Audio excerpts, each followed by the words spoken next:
really cold. Good morning, everybody. Good morning. Or good afternoon, actually.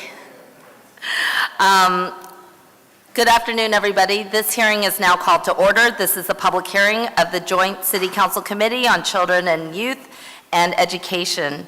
And the purpose of this public hearing is to hear testimony on resolution number 160578.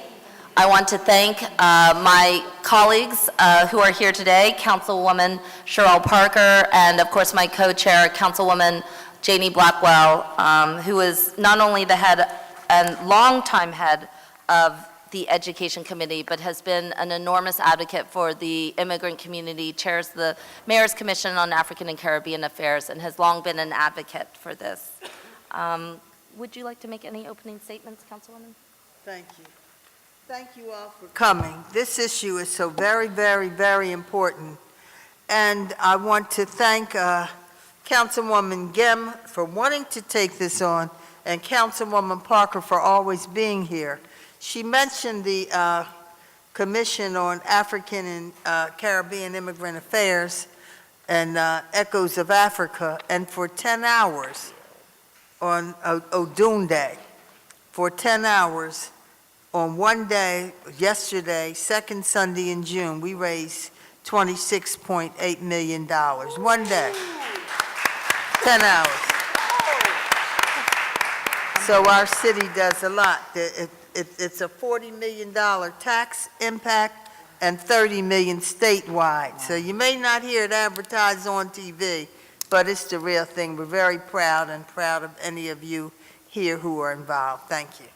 Thank you so much, Councilwoman Blackwell. I also want to acknowledge my fellow council member, Councilman Mark Squilla, who represents the 1st District and has been a stalwart supporter of immigrant communities and issues throughout his time here in council. So thank you, Councilman. I am incredibly grateful to be able to, with my council colleagues, host an incredibly important hearing. This hearing is not just only about hearing testimony, it's also about understanding the impact of decades of laws that have reverberating and deep impact many decades later. For years, immigrant communities have been victimized by laws that have unfairly targeted and penalized them. And likewise, in too many of our schools, students encounter rules and punishments that are overly punitive and doled out based on race. In today's climate, where presidential candidates talk about building walls, and where just 60 miles from here, mothers, children, and families who fled unsafe, desperate, and dangerous situations at home are illegally detained, our country has a long way to go to ensure that we live up to our principles and respect the fact that our nation is a nation of immigrants, and that it is to immigrants to whom we owe our success. Odun Day being another example of that. As chair of Children and Youth, I was honored to be approached by many members of the immigrant community to shine a light on the impact that decades-old draconian federal laws continue to have on our immigrant communities and our city as a whole. Today, we will hear the stories of Philadelphians, some of whom and many of whom have been deported, and of the activists who, with little more than a belief that all of us deserve justice, have been carrying on their message, their name, the legacy, and have been shouldering the work going forward. I want to thank my co-chair, Councilwoman Blackwell, who has been such a leader and a voice of conscience and compassion for the immigrant community. I want to thank all of the advocates who are in this room, who have been in attendance. Many of us have worked together for many years to advance this issue. And I want City Hall and today's hearing to be a welcome place to hear all stories. So thank you very much. Recognizing the presence of a quorum of committee members, I would like to ask that the clerk read the title of the resolution. Resolution 160578, authorizing the Committee on Children and Youth and the Committee on Education to hold hearings to discuss the impact of 20 years of the 1996 immigration laws on Philadelphia's immigrant community and their impact on the school-to-prison-to-deportation pipeline on Philadelphia's immigrant youth. Thank you very much. And will the clerk please call the first panel and witnesses? Mia Leah Kiernan, Charlie Dang, Narun Chen.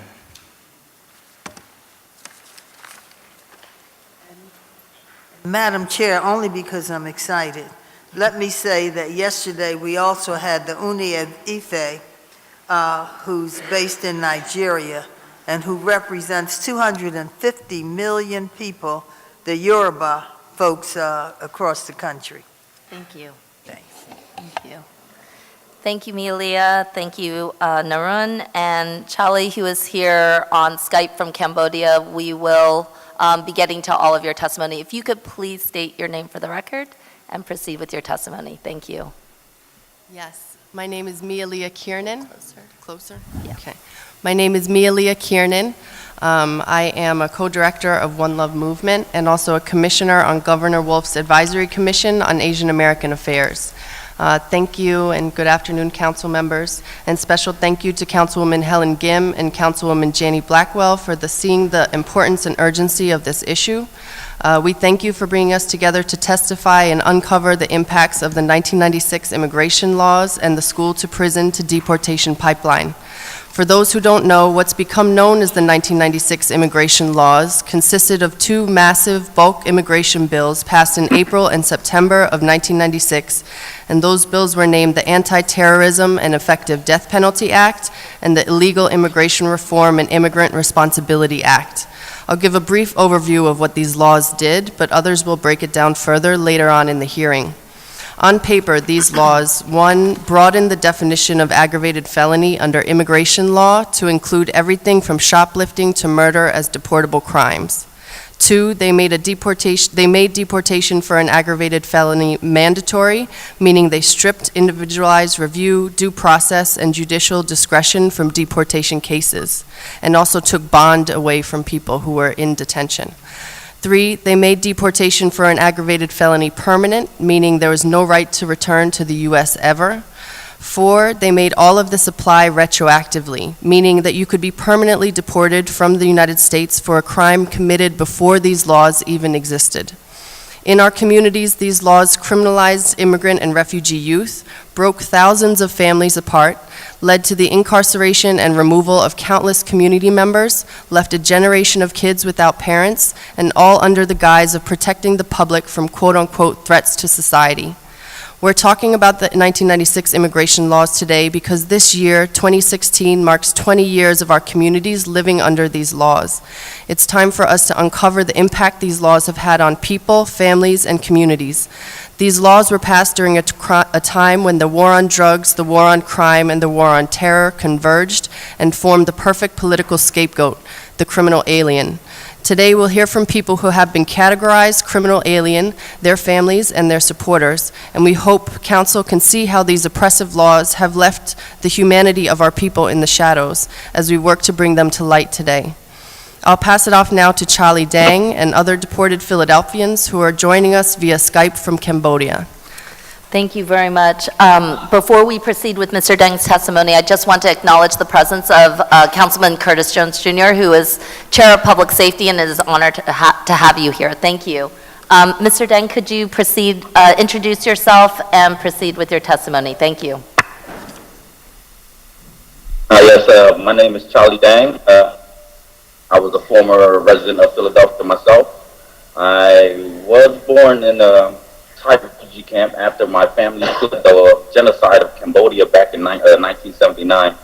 So when I was born in the refugee camp, about a year later, we were pretty much, you could say, adopted by America and were sponsored to live in America. Lived in Philadelphia all my life until I was about the age of 15. I made a mistake. I committed a crime and served 5.5 years for that crime. But because I was 15, because of the nature of my crime, I was certified as an adult.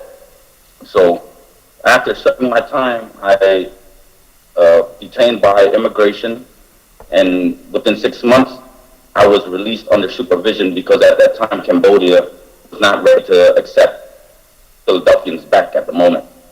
So for 7 years, while I was under supervision, I became your tax-paying civilian. I became that transformed, that rehabilitated individual who was given that second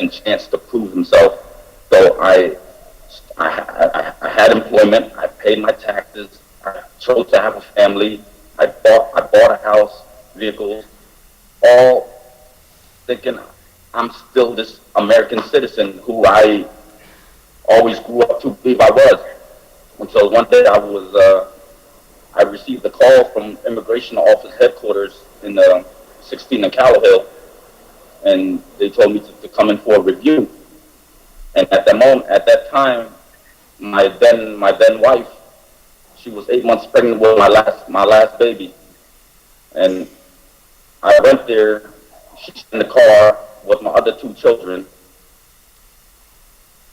I went to check in, reviewed my case, and unfortunately, I was not allowed back out. I made a collect call from the phone, from the cell, and right then and there, she knew that I was never coming back home. She was left with 2 kids at the moment in the car, and herself 8 months pregnant, and not knowing what to do, because me being the breadwinner, I was immediately ripped apart from my family. At that very moment, my children became statistics. They became the children who were living off of welfare again, because I provided. I made sure my family didn't have to depend on welfare or anything else. But because I was ripped away from my family, my kids are now one parent less, and now I'm considered in the eyes of some as a deadbeat because I'm not there to be able to physically provide for my children.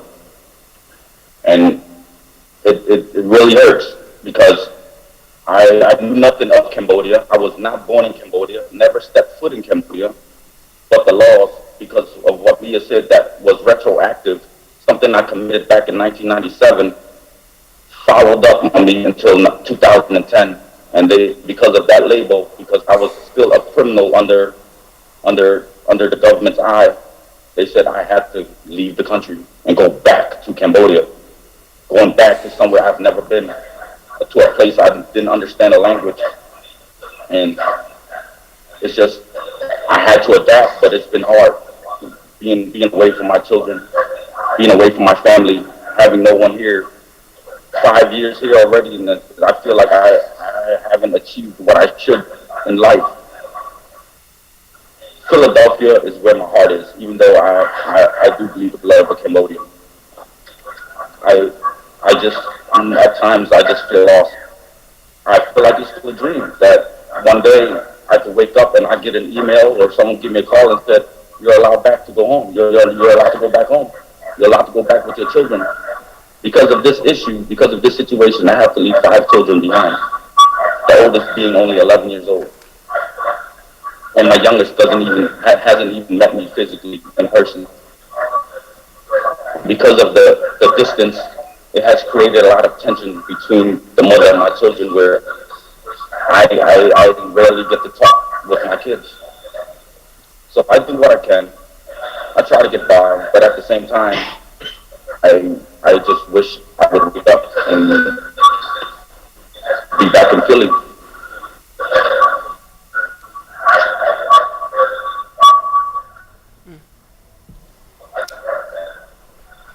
Charlie, you want to introduce anybody else?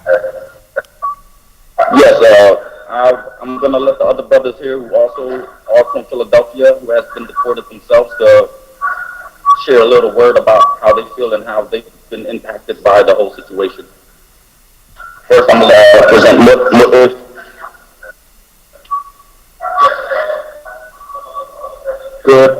Good morning, Philadelphia.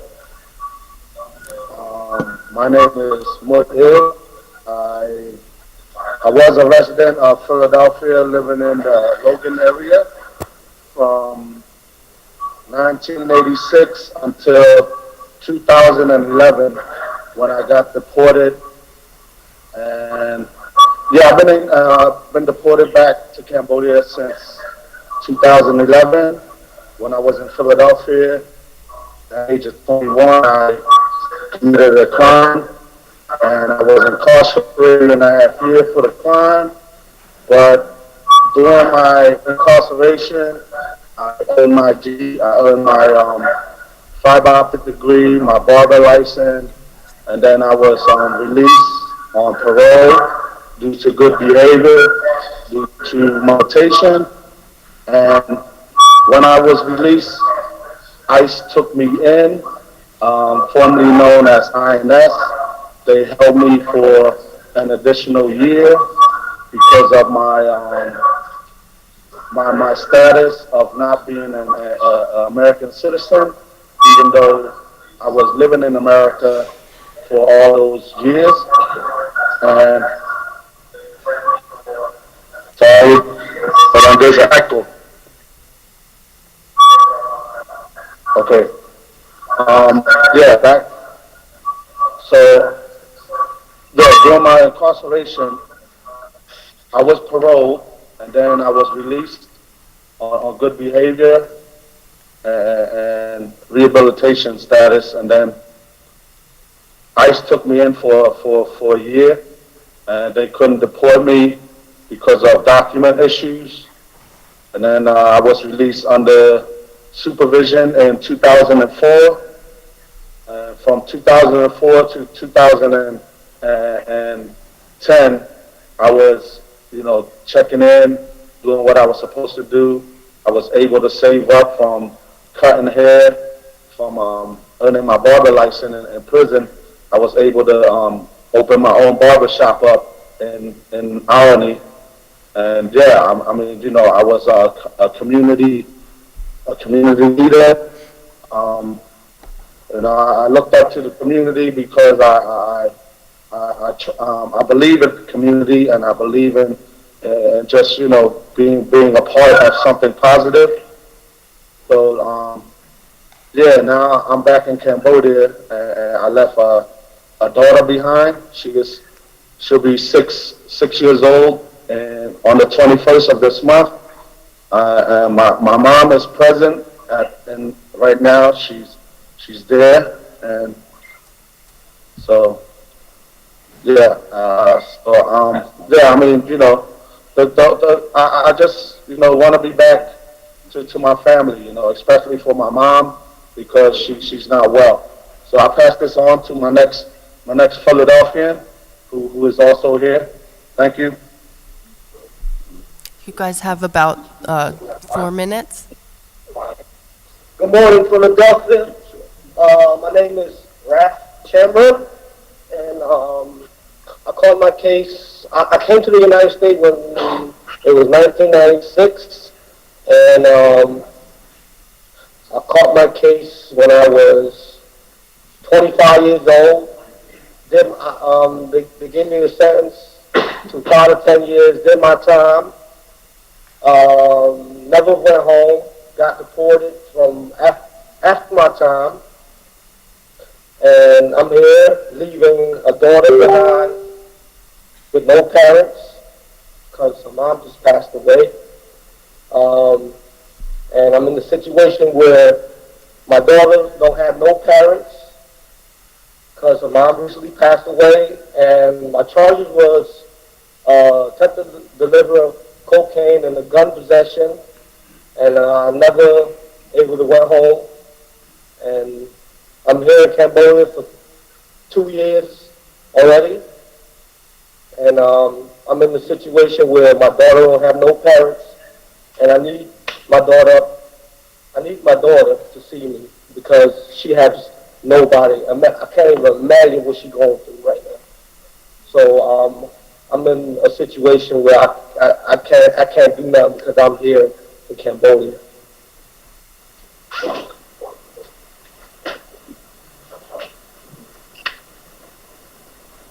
How you doing, Philadelphia? My name is Ram Singh. I've been convicted as a felon, possession of attempted delivery, possession of firearm in 2004, and was ordered removal in 2007. Got deported in 2011. Been here 5 years now. Since I've been out here, it's been a long struggle. It's hard to get jobs. Missing my daughter, now I got a chance to watch my daughter grow. But through these years, though, I still fight and still strive. Now I'm a manager at 2 jobs, and starting my own clothing brand, Life After Magma Clothing, just to inspire those that, we still have faith, we still have hope. It's been a hard ride for me, but my daughter about to start school in September, and I would love to be there for that, because I miss her first everything already. And I really, really need to be out there, or,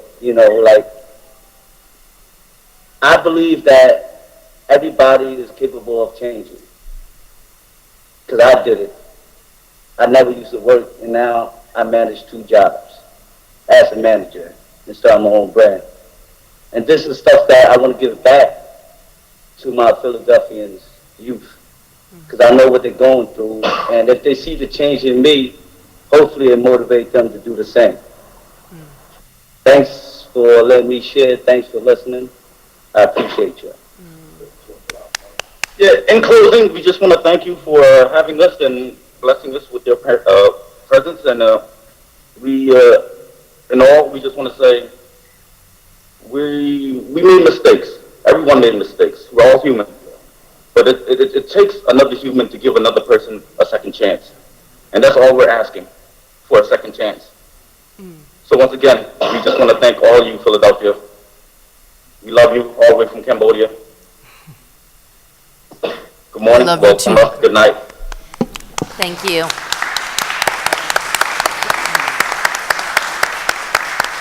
Thank you so much. Thank you, Charlie, and thank you to other members of our Philadelphia family who are in Cambodia in exile because of some of these unjust deportation laws that are forcing our Philadelphia residents, after they serve time, that have been applied retroactively even before the law was enacted, and are pushing people, many of them, back to a country that they do not know or remember. And we're struggling to fight for justice from our city hall. Could I just acknowledge the family members of those who testified today from Cambodia? Could you just stand up so we can recognize you, Ms. Mont?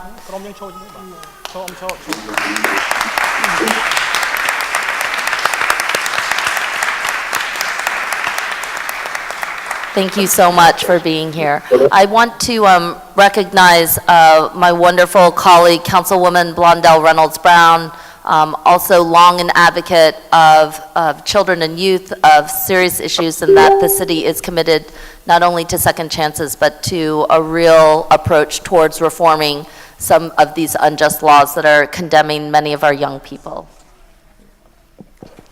Mr. Chen, you can proceed with your testimony. Awesome. Thank you. Good afternoon, Council. Thank you, Councilwoman Helen again for making this happen. Councilwoman Blackwell as well. I want to say hello to my councilman here, Mr. Curtis Jones. My name is Naren Chen. I am a co-director of One Love Movement.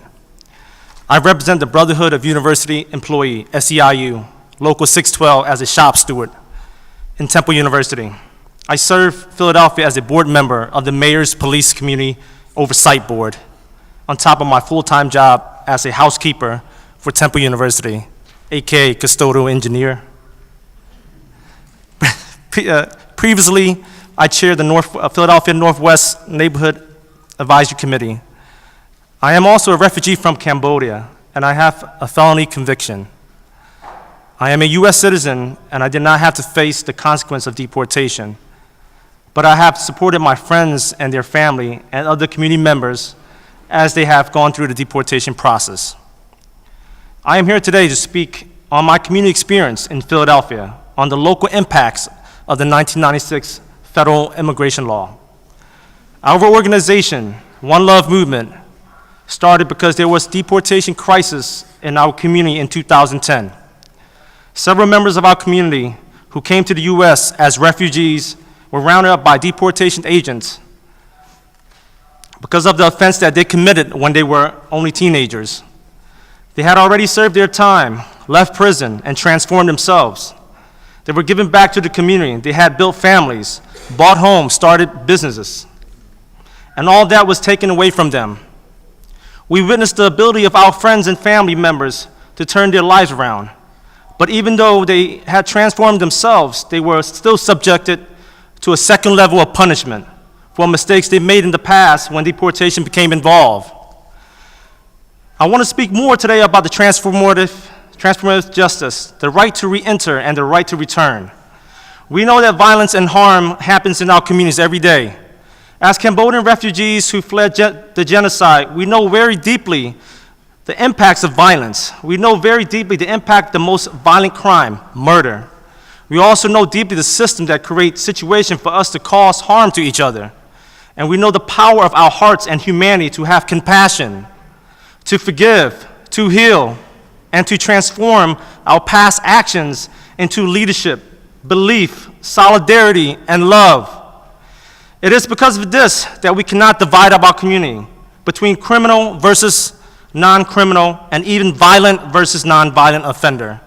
Our movement has to address all harms in real ways. Abroad, so that their community members in every city in America will be empowered to roll back the 1996 laws. This resilience is what inspires us today, to be here today. Well, the influx of refugees coming into Philadelphia from Afghanistan, from Iraq, Liberia, Syria, and Bhutan, much of which is due to U.S. military and foreign policy around the world. Philadelphia can take a stand to push back against the 1996 laws. Let it today be a testament of our Philadelphia Cambodian community experience of the impact of the 1996 law, so other communities won't experience what my community went through, the Cambodian community.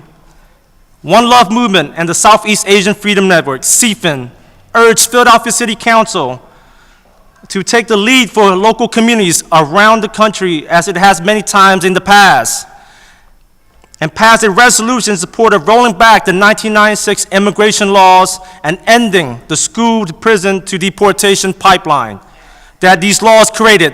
Thank you for your time.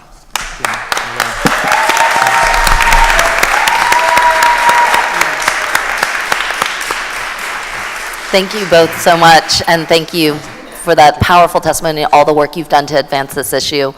Just want to especially acknowledge that your voice is not only heard here in Philadelphia, but you've made it loud and clear in the halls of Washington, D.C. and in our federal government, and we'll be right with you all the way. Thank you. Thank you, Council. Helen.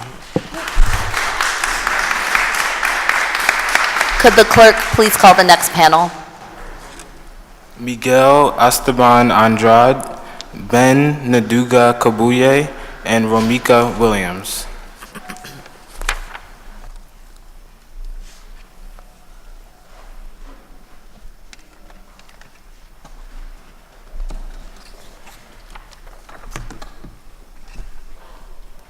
Welcome. Thank you so much for being here today. We appreciate you and your testimony and your work. If you could start and introduce yourself prior to speaking and then proceed with your testimony. Thank you. Good afternoon, everybody. My name is Miguel Andrade, and I am the former youth organizer for Juntos, a Latino immigrant-led community organization based out of South Philadelphia.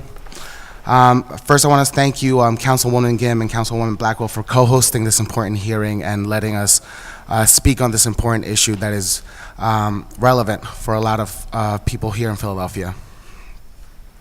While I was working at Juntos, I primarily worked with undocumented young people in the Philadelphia public school system. And for almost 5 years, I worked with Latino immigrant young people on many issues, but one of the main ones that always seemed to come up was the issue around college, specifically access to college. It is not uncommon for immigrant youth to hear this phrase or one similar to it at home. We came here to give you a better future. I should know I'm an immigrant myself who came to the U.S. at the age of 5, and I hear this phrase often in my own home. For a lot of our parents, a better future means an education that maybe they themselves weren't able to get. It means that we might possibly be the first ones in our families to graduate college or even high school. From a young age, we as young immigrants are told that one of the main reasons we are here, away from our home countries, is because of our future. Even the government tells us that to be considered worthy of being here, we have to be perfect students. President Obama's Deferred Action for Childhood Arrivals, commonly known as DACA, makes it a requirement for us to be either enrolled, have graduated, or have gotten a GED to be able to stay in this country and not fear being torn away from our loved ones. What we are not told is that in reality, we will often receive little to no support from the institutions we attend. What we are not told is that due to the very nature of us not having been born in this country, we will be marginalized, bullied, discriminated, and criminalized. It's a terrifying time to be an immigrant in this country right now. Hate and violence are rampant nowadays, and schools are supposed to be sanctuaries for our young people.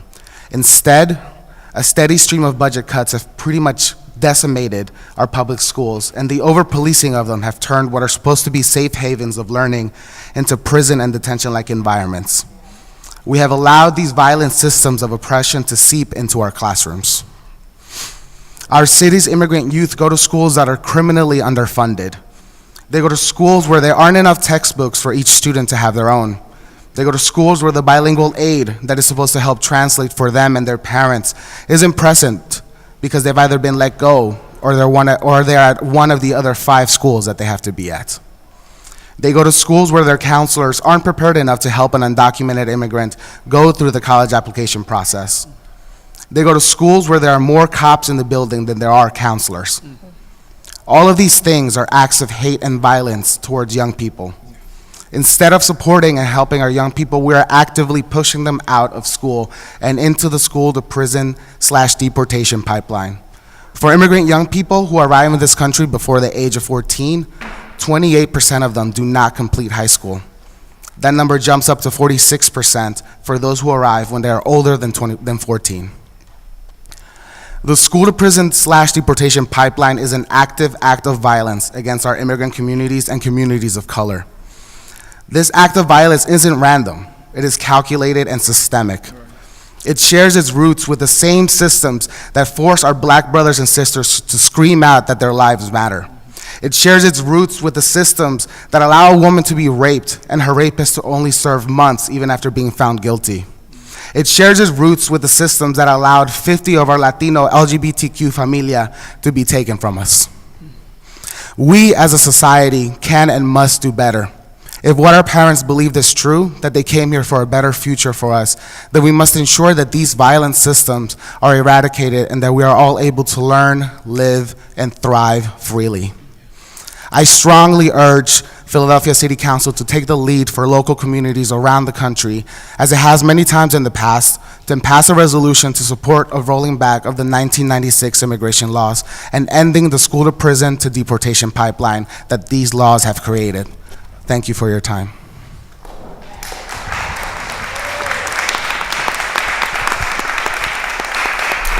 I just want to also acknowledge the presence of Councilman Derek Green, who's here. Thank you very much, Councilman Green. Please proceed. Thank you. Hello, my name is Benjamin Ndukabuye, and I'm a member of the Black Alliance for Just Immigration.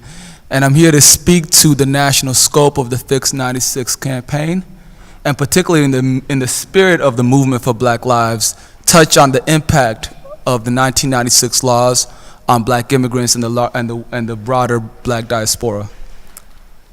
Before I begin, I would like to thank Councilwoman Helen, the Committee on Children and Youth, the Committee on Education for sponsoring this hearing, and the coalition that has gathered to bear witness to the legacy of the last 20 years. For those of us in this coalition, we are here because we remember freedom. We know it like our own reflection, intimately yet strangely distant. We are here to take a measure of freedom and to give an account of the cages that have been built over decades of Black unfreedom.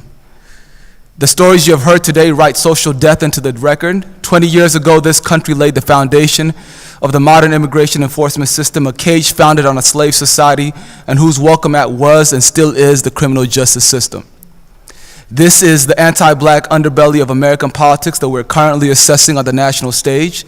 While 1994 had a federal crime bill that added 100,000 police officers to local law enforcement across the country, 1996 was a year of cages that saw the signing of the Anti-Terrorism and Effective Death Penalty Act and the Illegal Immigration Reform and Immigrant Responsibility Act. These laws created over 50 crime categories that became aggravated felonies that could be retroactively applied with mandatory detention and deportation, all while legal representation for non-citizens in immigration court was eroded. The aggravated felony category in particular is one of the government's most powerful tools for deportation because it strips an immigrant of most choices in the deportation process. An immigrant, including a lawful permanent resident with a green card who is convicted of an offense categorized as an aggravated felony, is subject to no bond, meaning mandatory and indefinite detention, and no possibility of relief, meaning mandatory deportation. This term was first created during the War on Drugs by the 1988 Anti-Drug Abuse Act, but Congress expanded this term numerous times over the years and most extensively in 1996.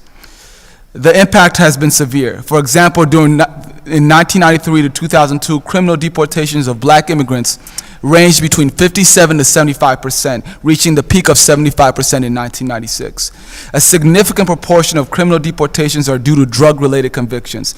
Therefore, the war on drugs, which is a war on black communities, is also a war on black immigrants. In these 2 decades since 1996, the majority of our people have been processed through local jails and prisons, interacting first with police officers before being deported. In the shadow of America's criminal justice system, we have seen African and Caribbean immigrants have some of the highest proportions of criminal alien deportations.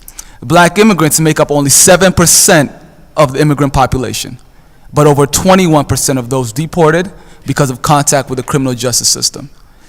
Black immigrants, who make up 16% of the black workforce, have a 40% wage gap with their white counterparts. That is to say, despite high levels of schooling, black immigrants make 60 cents to the dollar of white Americans. And unlike other immigrants, these economic barriers do not lessen with the wisdom of time in the American system. With severe economic barriers and an unrelenting criminal justice system, it is no wonder undocumented black immigrants are deported at 5 times their population in the undocumented community. Even across the diverse social classes within our wide diaspora, we bear witness to a number of strange social phenomena. In cities and towns across the country, including Philadelphia, wealthy black children are now more likely than poor white children to go to prison. Much, much more. Black people are seen as criminal not because of what they do, but because of who they are. While the federal government has committed itself to building a jail-to-deportation pipeline, local municipalities have poured an increasing amount of supposedly meager resources into local jails and police forces while cutting budgets for housing, education, jobs, and all the things that make our community strong. In fact, institutions like schools are themselves being remade into way places along the various deportation pipelines. So while we have a school-to-prison-to-deportation pipeline, there is a cradle-to-prison-to-deportation pipeline, along with a supportive housing-to-prison-to-deportation pipeline, and on and on and on. Black immigrants landing in America's ever-moving current of anti-blackness have been devastated by the added consequences of detention and deportation, along with the inhumane ruthlessness of a criminal justice system.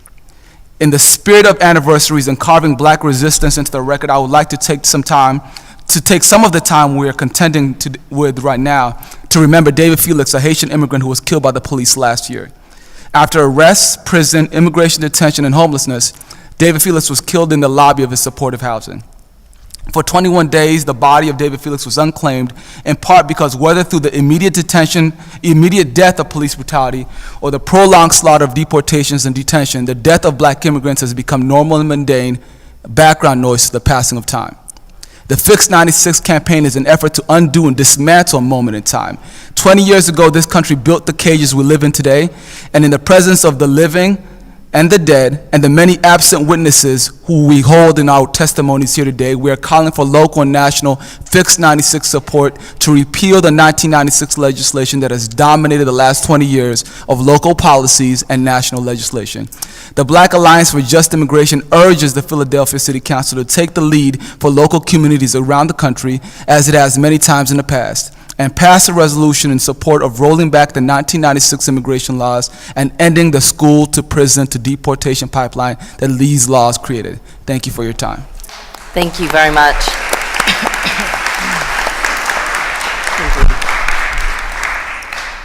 Welcome, thank you. Thank you. Hi, my name is Romika, and I work with the Youth for Our Self-Empowerment Project, and we work with youth who are being tried as an adult and held in adult jails each and every Saturday. We do art, poetry, and music workshops with young people held in adult jails up on Philadelphia State Road. We visit RCF for the young women and PIC for the young men. We also currently trying to repeal Act 33, a 1995 amendment to the Pennsylvania Juvenile Act that directly sends our youth to adult prisons. Act 33 was passed in 1995 and gave prosecutors the power to start youth off in adult court and put all pressure on the public defenders to try to fight to get them back down in juvenile court. Before Act 33, young people could only be automatically tried as adults in Pennsylvania for murder charges. Now hundreds of young people 15 and older are sent directly into adult jails and prisons every year. The passage of Act 33 in Pennsylvania was part of the national tough on crime movement in the mid-1990s between 1994 and 1997. Congress introduced numerous pieces of legislation that encourage harsher penalties and punishment for young people, border measures for trying young people as adults, and promised funds to states that adopt policies that further criminalize young people and push them into the adult system. Almost every state followed this trend, enacting new criminal codes that will allow young people to face harsher penalties in their criminal justice systems. This legislation came on the heels of racist media hype about the coming wave of youth super predators, the high-profile cases such as the Central Jogger case, attacking the women in the Central Park, where later proven innocent and released that the damage was already done, and continues to be done every day to young people tried and incarcerated as adults in Philadelphia and across the country. Over our 10 years of workshops with young people in Philadelphia adult jails, YAS has worked with numerous youth from different countries who came to the U.S. when they were 5 or 6 years old and don't know any other country but the U.S.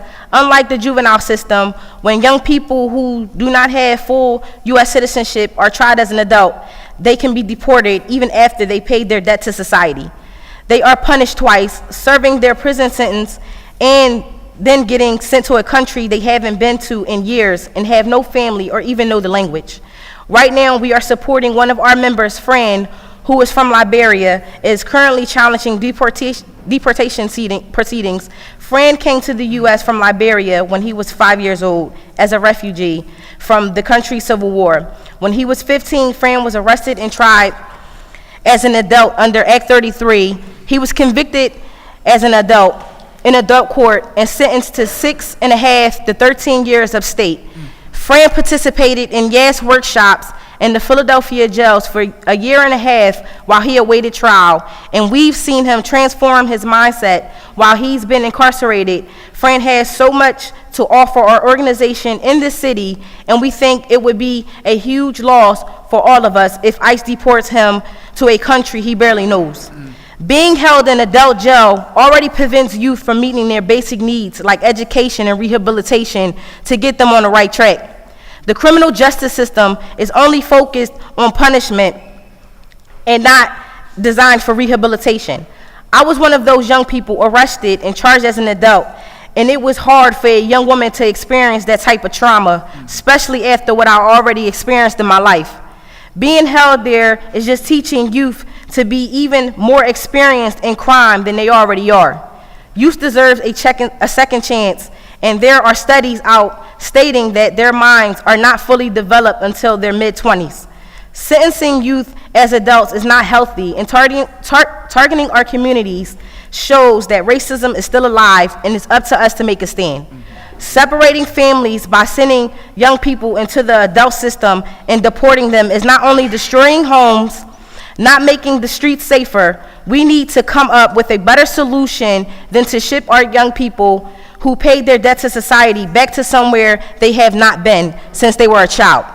YAS urges Philadelphia City Council to take the lead for local communities around the country, as it has many times in the past, and pass a resolution and support the rolling back the 1996 immigration laws and ending the school-to-prison deportation pipeline that these laws created. Thank you. Thank you so much for your riveting testimony. All three of you have brought so much to the table in terms of expanding our views and bringing a level of humanity and power to it. I'm incredibly grateful. Thank you. Thank you. Will the clerk please read the names of the third panel? Francis Togba, Kong Eve, and Chin Dang.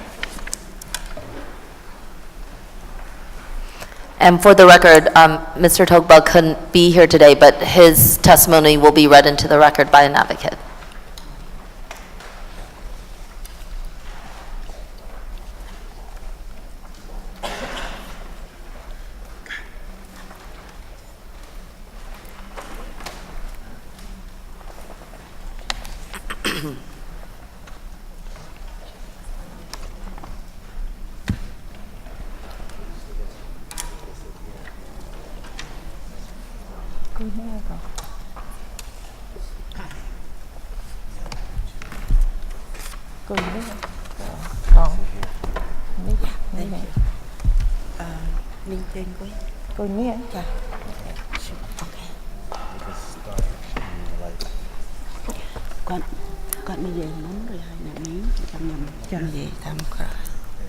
Welcome. Thank you for being here today, and thank you very much. No, you.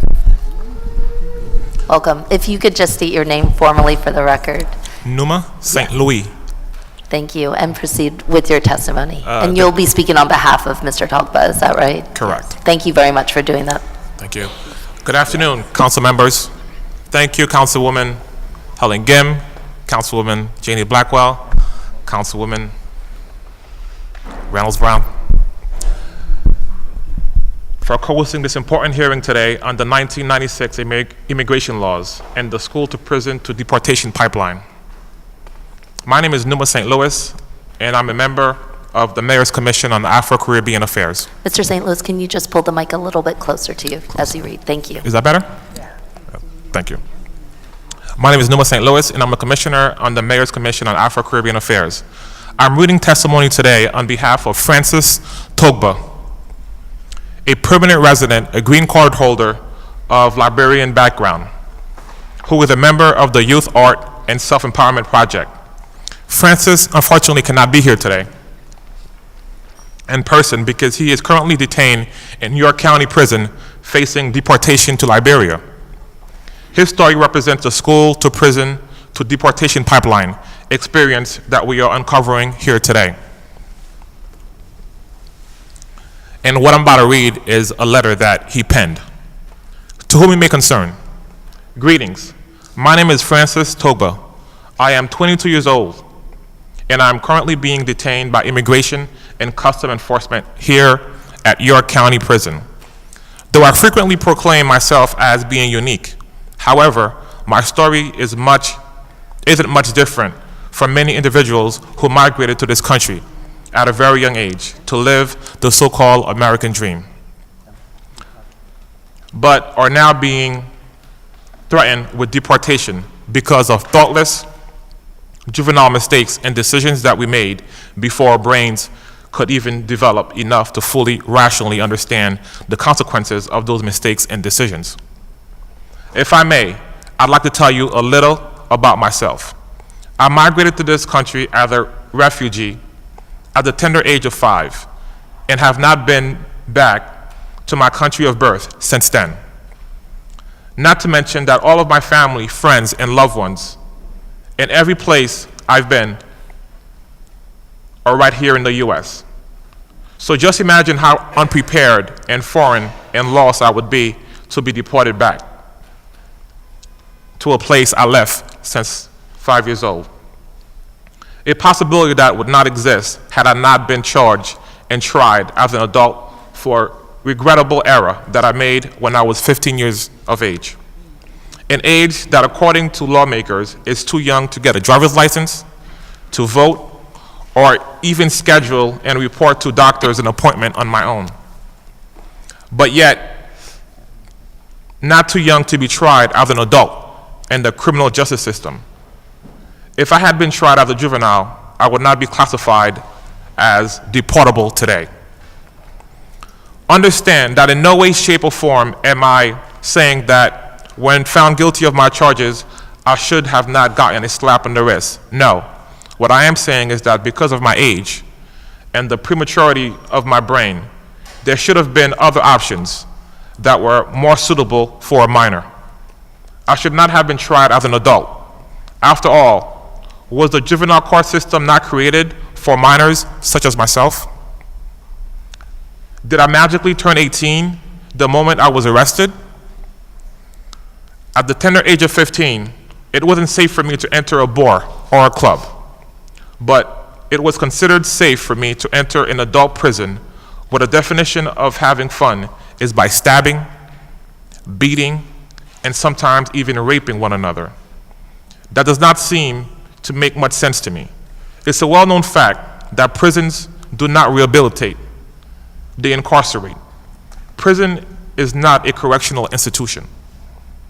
It is a university for criminals. The state pen is a criminal version of Penn State.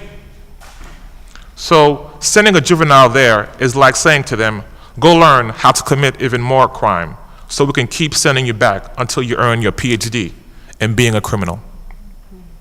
Thus, encouraging us to throw away our future as well as our chance of becoming a productive citizen. Prison is a place where judges send criminals to learn how to become bigger criminals, hence making them repeat offenders. And then they, meaning the political class, do not understand why the recidivism rate is so high. Prison is the home of shattered dreams, and the criminal justice system is one big corruption that's invented to take money and take advantage of the ignorant, and those more ignorant of the laws than juveniles. My reason for writing this letter isn't to shift blame, or point fingers, or make excuses for the youth, or target the politicians and lawmakers in the same way it feels they're being targeted by the youth. My reason for this letter is to beg to whoever is responsible for passing these bills, which prevent youth from prospering and reaching our full potential, to please stop.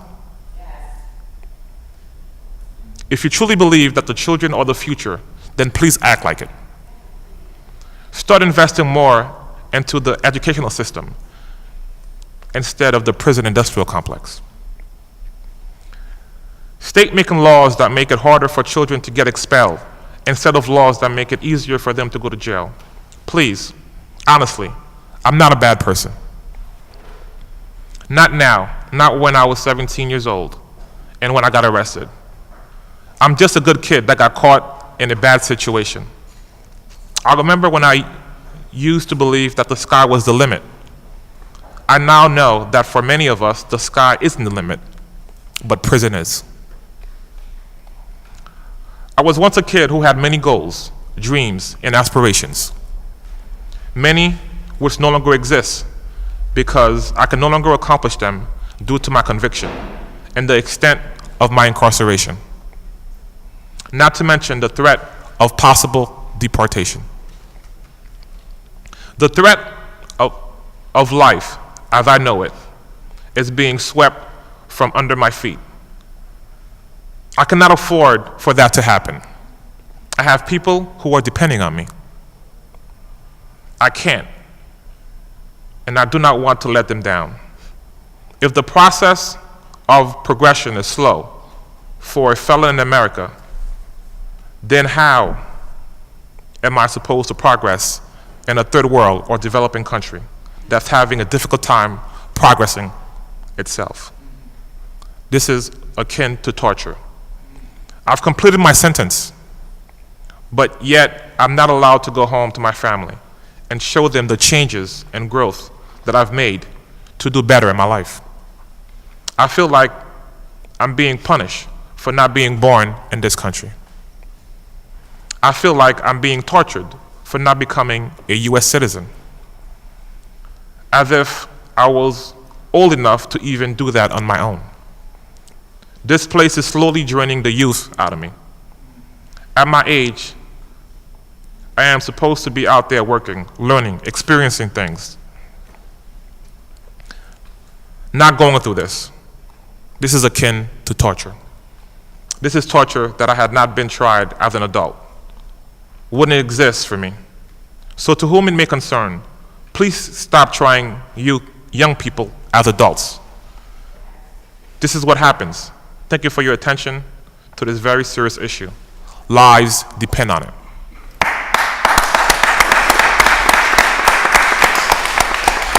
Thank you so much, Mr. St. Louis, for giving us the words of Francis, who is currently awaiting deportation, as I understand it. The members that you see in front of you, as well as some of our colleagues, have written a letter to the U.S. Justice Department making an appeal on Francis's behalf. We'll continue to do so, and just want to say that Councilwoman Blackwell, Councilwoman Reynolds Brown, Councilman Green, Councilman Jones, Johnson, Dom, and Quinones Sanchez, as well as myself, all signed the letter in full support, and we'll continue to push on that, and that we hope that you will let Francis know that there are people who have not forgotten. Right. And we'll continue. And I think it's important to underscore that he's not looking for any excuses. He acknowledges what he did was wrong. He paid his price. He paid his debt to society. All that he's asking for is an opportunity to return home after he paid his debt to society and not go somewhere where he doesn't understand the language, does not have a support network. The chair recognizes Councilwoman Blackwell. Thank you. We want to say thank you because you've been an advocate from the very beginning, always fighting to help others. Thank you very much. And your people. Thank you.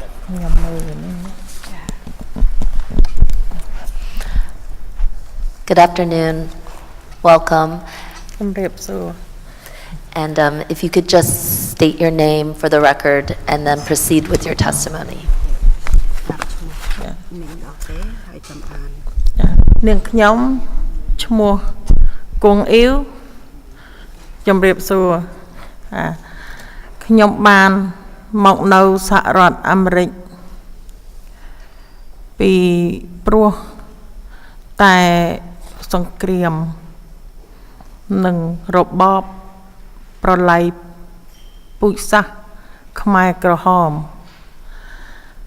កាលដែលខ្ញុំរស់នៅក្នុងជំរំភៀសខ្លួនអង្គការសហប្រជាជាតិខ្ញុំបានត្រូវធានាមករស់នៅប្រទេសអាមេរិកពីព្រោះតែមាន មហូបញ៉ាំតិចតួចពេកពួកយើងអត់ឃ្លានរស់នៅក្នុងសភាពក្រីក្រពេកពួកយើងក៏បានសម្រេចចិត្តមករស់នៅអាមេរិកពួកយើងបានត្រូវធានាមកតាមរយៈជនជាតិអាមេរិកកាំង3នាក់ រស់នៅរដ្ឋ Vermont ដែលបានជួយយើងស្នើសុំធនធានដូចជាប្រាក់និងសម្បត្តិពេទ្យរដ្ឋខ្ញុំបានរស់នៅជាមួយអ្នករកស៊ីធ្វើស្រែចម្ការមានបឋម3ខែ ពួកយើងបានផ្លាស់ទីរំនៅមកនៅក្រុង Philadelphia ពីព្រោះមានគ្រួសារច្រើនដែលបានមករស់នៅទីនេះមានជនជាតិខ្មែរភៀសខ្លួនជាច្រើនទៀតនៅទីនេះភាគច្រើន មកពីភូមិកំណើតដូចខ្ញុំនៅស្រុកខ្មែរអង្គការចឹងហ្នឹងអង្គការ Lutheran Church ហើយនឹងអង្គការ Nationality Service Center បានជួយពួកយើងនឹងយ៉ាងច្រើនដើម្បីតាំងទីលំនៅនៅទីនេះ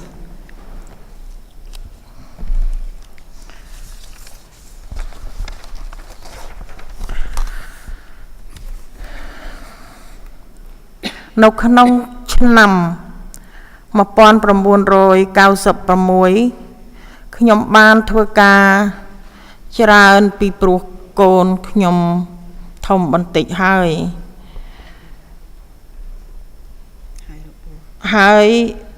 របួសដែលប្តីរបស់ខ្ញុំមានការរើកាលនៅ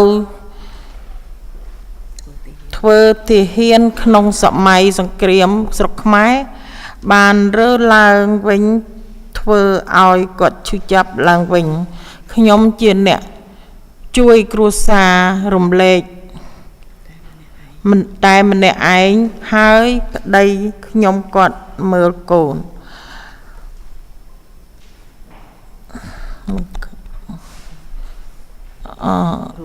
រស់នៅក្នុងកន្លែងក្រីក្រជាមួយជនភៀសខ្លួនអាស៊ីអាគ្នេយ៍ជាដតីទៀតយើងមិនយល់យើងមិនយល់ភាសាទេហើយខ្ញុំក៏មិនបានទទួលការសិក្សាគ្រប់គ្រាន់ដើម្បីជួយបង្រៀនកូនបន្ទាប់ពីចេញពីសាលាអីដែរវាពិបាកក្នុងការចិញ្ចឹមកូនរបស់ណាស់ព្រោះតែយើងក្រពេកហើយពួកយើងថ្មីថ្មោងនៅក្នុងសហសង្គមខ្ញុំមិនដែលធ្វើបាបកូនខ្ញុំទេខ្ញុំបីបាច់ថែរក្សាកូនខ្ញុំទាំងអស់ហើយធ្វើការទាំងយប់ទាំងថ្ងៃដោយកម្លាំងដូចជាសម្អាតបន្ទប់ដេកតាមសន្តាគារជាអ្នកគិតលុយតាមហាងដេកខោអាវនិងថែរក្សាមនុស្សចាស់ជរាជួនកាលបានគេងតែ2-3ម៉ោងដើម្បីចិញ្ចឹមកូននិងគ្រួសារយើងបានទទួលថវិកាស្ដួចស្ដាងណាស់ដូច្នេះហើយយើងត្រូវតែធ្វើការច្រើនកន្លែងដើម្បីចិញ្ចឹមគ្រួសារ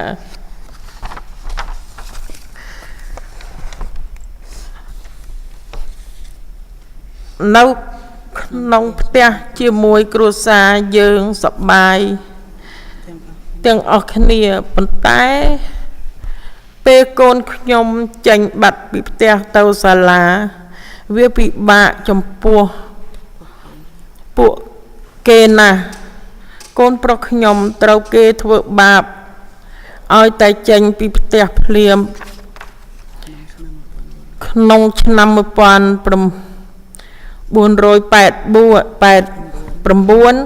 កូនខ្ញុំអាយុ12ឆ្នាំជិះកង់ទៅក្រៅផ្ទះត្រូវដបកែវក្រវែងមកចំវាខ្លួនវាមុតចេញឈាមតែវាបានលាក់បាំង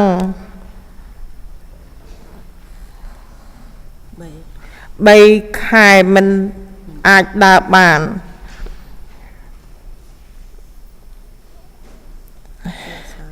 ភាសាក៏បញ្ហាមួយដែលធ្វើឲ្យមានការពិបាកក្នុងការទំនាក់ទំនងជាមួយក្មេងដទៃទៀតខ្ញុំនៅតែមិនយល់ពីច្បាប់ដែលត្រូវបណ្ដេញកូនខ្ញុំ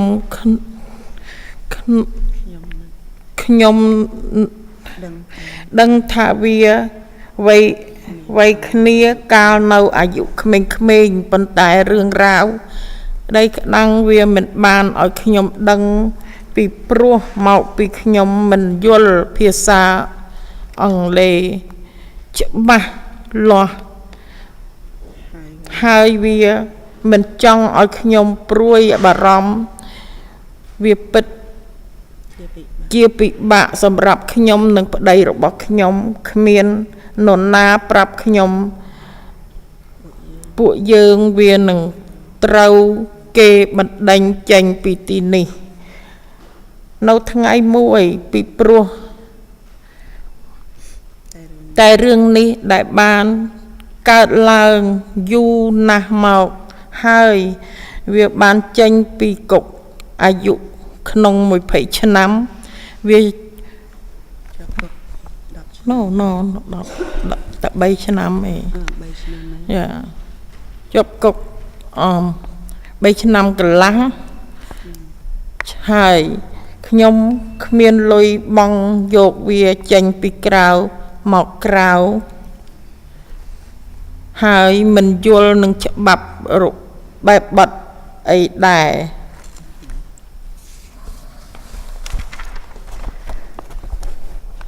បន្ទាប់ពី7ឆ្នាំក្រោយមកបានមកផ្ទះវាត្រូវបានគេនិរទេសចេញនិរទេស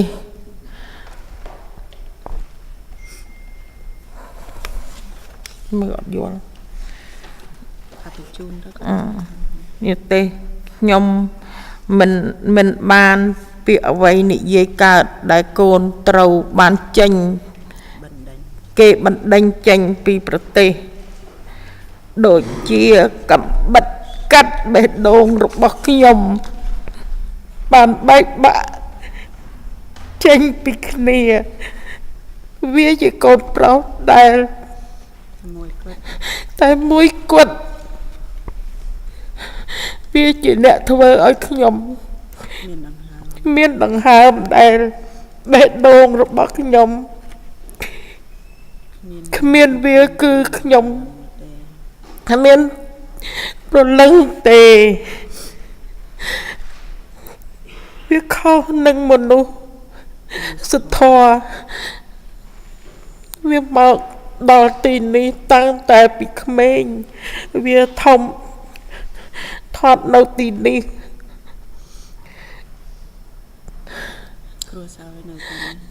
គ្រួសារនៅទីនេះវាបានធ្វើខុសហើយទទួលទារុណកម្មរួចហើយឃើញថាបំបែកពីគ្រួសាររបស់យ៉ាងនេះហើយទារុណកម្មម្ដងទៀតពិតជាមិនត្រឹមត្រូវទេ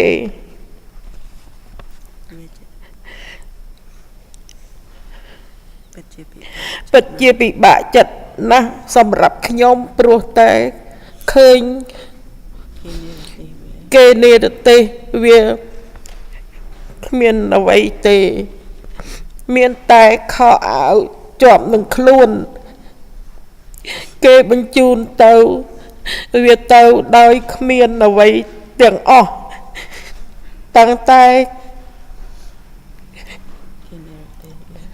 គេនិរទេសវាគ្មានថ្ងៃណាដែលខ្ញុំមិនយំព្រួយបារម្ភជីវភាពការរស់នៅស៊ីចុករបស់គេ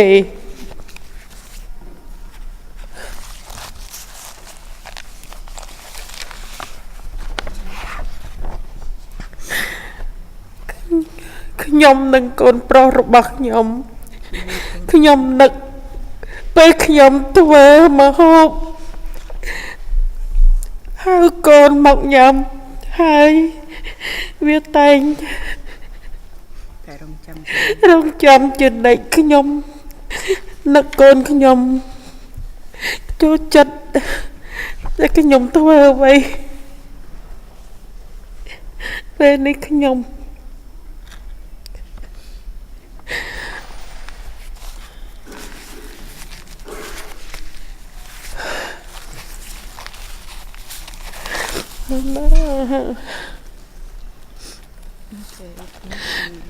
កូនខ្ញុំ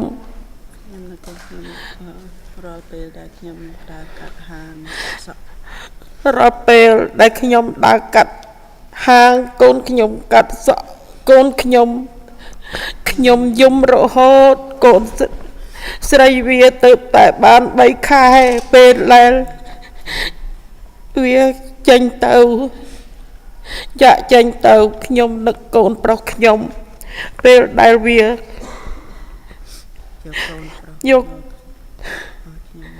យកកូនមកឲ្យខ្ញុំឃើញពេលព្រឹកខ្ញុំនឹក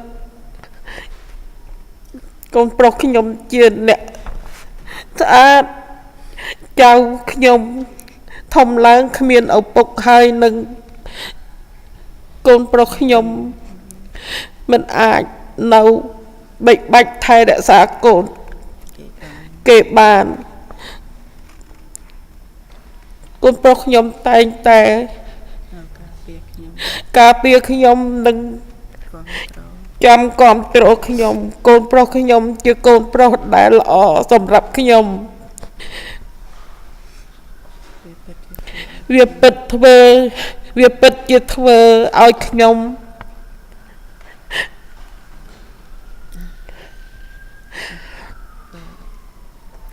អស់រលីងរហូតតតែកូនប្រុសខ្ញុំត្រឡប់ឡើងវិញមកជួបយើងវិញខ្ញុំចង់ឲ្យកូនខ្ញុំត្រឡប់មកវិញដើម្បីឲ្យឃើញបានคล้ายទៅជាគ្រួសារតែមួយម្ដងទៀតឬក៏មកលេងក៏បានទោះបីរយៈពេល1ខែក៏ដោយគ្រាន់បានឃើញមុខកូនខ្ញុំកាន់តែចាស់នៅទៅហើយខ្ញុំចង់ឲ្យកូនខ្ញុំនៅចិត្តខ្ញុំមុននឹងខ្ញុំស្លាប់គ្រួសាររបស់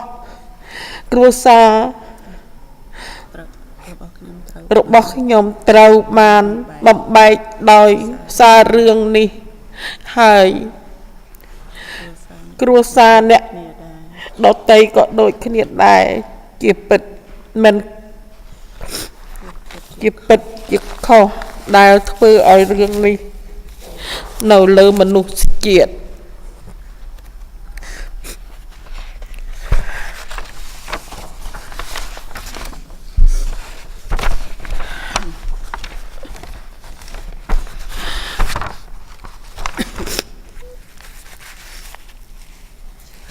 ច្បាប់ជាច្រើនត្រូវតែដូរដើម្បីបញ្ឈប់គ្រួសារម្នាក់ទៀតឬឪពុកម្ដាយត្រូវបានគេបំបែកពីកូនចៅរបស់គេគ្រួសារនឹងកូននឹងកុមារជាច្រើនត្រូវបានឈឺចាប់ដោយច្បាប់នេះពួកយើងត្រូវតែមកជួបគ្នានឹងនិយាយពីផលវិបត្តិនៃច្បាប់ដែលបំបែកបំបាក់គ្រួសារខ្ចាត់ខ្ចាយយើងអាចស្វែងរកគំនិតល្អទាំងអស់គ្នាយើងត្រូវតែនិយាយចេញមកកុំនៅស្ងៀមស្ងាត់ហើយត្រូវតែប្រឆាំងនឹងច្បាប់អយុត្តិធម៌នេះមកចេញកុំនៅស្ងៀមស្ងាត់មកមិនបំបែកកូនប្រុសខ្ញុំទេបែបទាំងបំបែកចៅស្រីខ្ញុំពីឪពុករបស់វាទៀតចំពោះខ្ញុំដូចជាការដាក់ទារុណកម្ម2 ដងនៅពេលដែលគ្រួសារមួយរស់នៅក្រោមការនិរទេសវាធ្វើឲ្យប៉ះពាល់សង្គមទាំងមូលការឈឺចាប់ពេលរបស់អ្នកជាការឈឺចាប់របស់ខ្ញុំការឈឺចាប់របស់ខ្ញុំជាការឈឺចាប់របស់អ្នកដែរ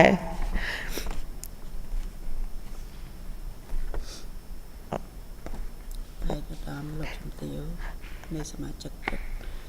កឧត្តមលោកជំទាវនៃសមាជិកទីប្រឹក្សាក្រុងទាំងអស់សូមលោកបញ្ចេញសំឡេងរបស់លោកជួយយើង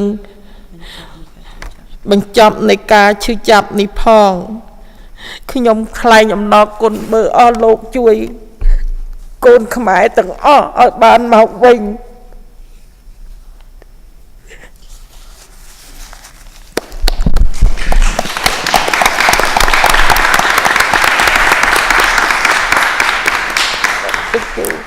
Thank you so very much for reading that. That was incredibly moving, and I know that this council is making spaces for the voices of our families who've lost their loved ones to this unjust deportation process, and it means so much to us to hear you.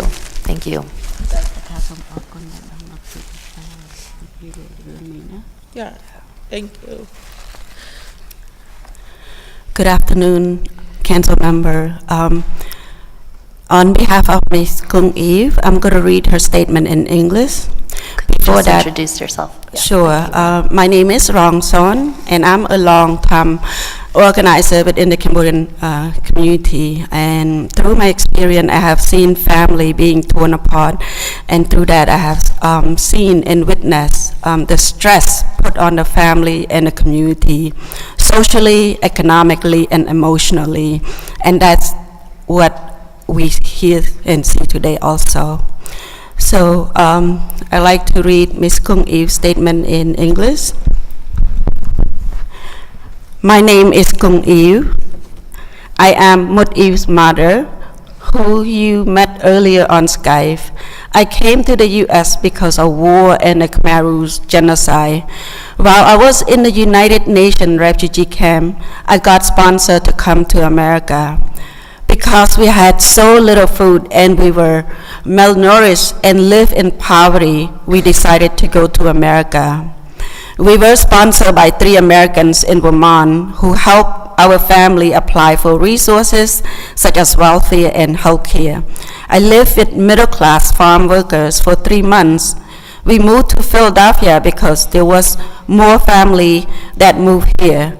There were a lot of other Cambodian refugees here, many from my same village back in Cambodia. The Lutheran Church and Nationality Services Center helped us a lot as we settled.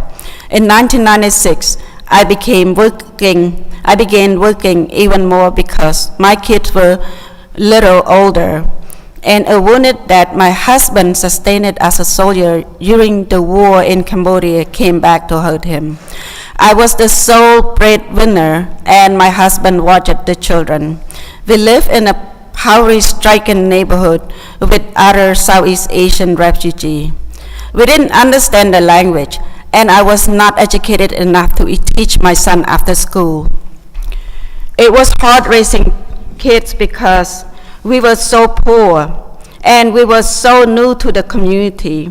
I never neglect my children. I took care of them and worked around the clock, doing laboring jobs like housekeeping, cashier, sewing, and some healthcare, sometimes with only 2 hours sleep to provide for my kids and my family.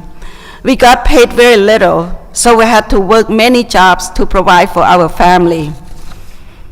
In the home with the family, we are happy together. But once my kids left the house and went to school, it was hard for them. My son was bullied. I still don't understand the law that's deport my son. I know he was in a fight with other teens his age, but he kept the court process from me because I didn't understand English well and he didn't want me to worry. It was very hard on me and my husband. There was no one to let us know that he might be deported at a later time because of his incident that happened so long ago. He came out of prison in his 20s. He was incarcerated for 3.5 years. I had no bail money and did not understand the law or the process. And then 7 years later, after he came home, he was deported. No words can describe the feeling of having your child deported. But it is like a knife cutting through my heart and it is being ripped out. He is my only son. He is the beating of my heart. Without him here, it is like I have no soul. It is wrong and inhumane. He came here as a child. He grew up here. His family is here. He made his mistake and paid for it. But for him to be ripped apart from his family and get punished again, this is not right. It is really sad and hard for me because when they deported him, he had nothing but the clothes he was wearing. They sent him there with nothing. It is not a day that goes by since they deported him that I don't cry worrying about him, his welfare, and if he can eat. I miss my son. I miss that every time I cook, I would always call him to come eat, and he would always look forward to it. I miss him eating my food. Every time I walk by his old barber shop, I cry. His daughter was just 3 months when he left. I miss him dropping my granddaughter off in the morning. I miss how he cleaned.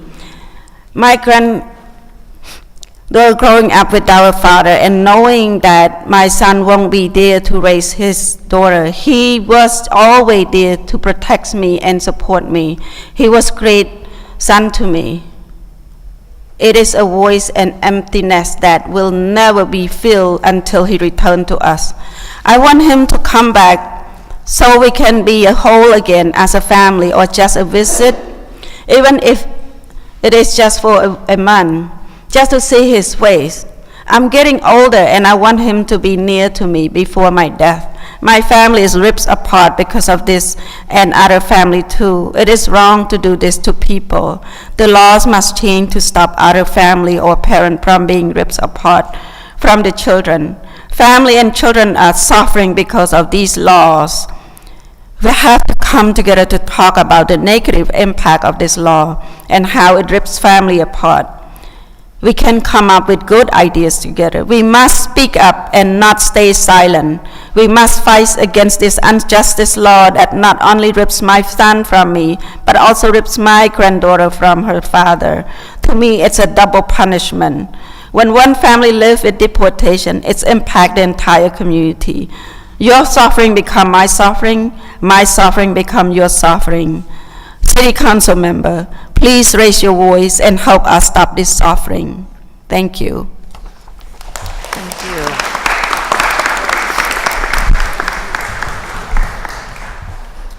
Thank you so much. Yes, I would just like to say, on behalf of the Mayor's Commission on Afro-Caribbean Affairs, I strongly urge Philadelphia City Council to take the lead for local communities around the country, as it has many times in the past, and pass a resolution in support of rolling back the 1996 immigration laws and ending the school-to-prison-to-deportation pipeline that these laws have created. Thank you. Thank you. We thank you, and certainly we're willing to do everything we can. I know you are. And we thank you for your leadership and your commitment. Thank you so much. Council member, if I have a moment, I wanted to bring another mom who was not on the panel, but she would like to share her short testimony, if that is okay with you. Just a brief. So one thing that we can do is that we could do it at the end. We do have to finish by 2 p.m. We have to be out of council chamber. So why don't we call up the last panel and then we'll allow an opportunity to have time. Thank you so much. Thank you. Ms. Zorn.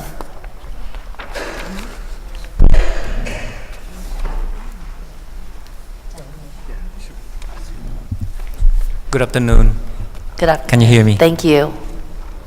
My name is Munrat Mat. I work for Philadelphia Commission on Human Relations with the Community Relations Division.